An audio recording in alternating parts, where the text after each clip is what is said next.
Before we get started with Chapter 3, now Chapter 3 is all about selections, and the book walks you through a number of things, and I've been doing this for so long that I feel like I want to show you my method for explaining selections and how they work.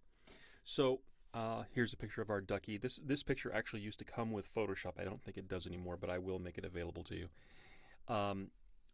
What I've got here is my move tool, and the selection tool, the selections that we'll create actually sort of imply the move tool. So let's talk about selections first of all.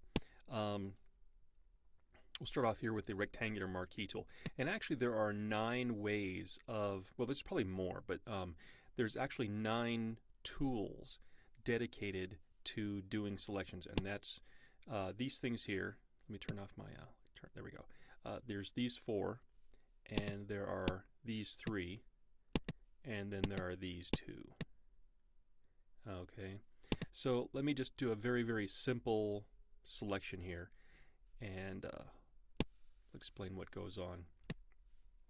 So what we've got here is a selection, and we can modify this selection by playing with some of the items up here in the select menu. Get it? Selections and select. They go together. So notice the what's happening here. These are little dashes, or the actual industry term is marching ants. So if I call them marching ants or selection, it all means the same thing. The way this works is that selections are there for us to tell Photoshop where we want to make some changes. Okay? So let me example here. I'll just get my paintbrush, and notice that I can make a change here. Now, it's not a pretty change, but it's a change. But here's the deal.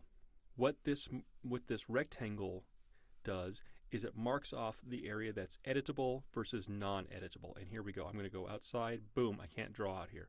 Now my finger's down on the mouse. In fact, I'll bring it over here, and it's still working.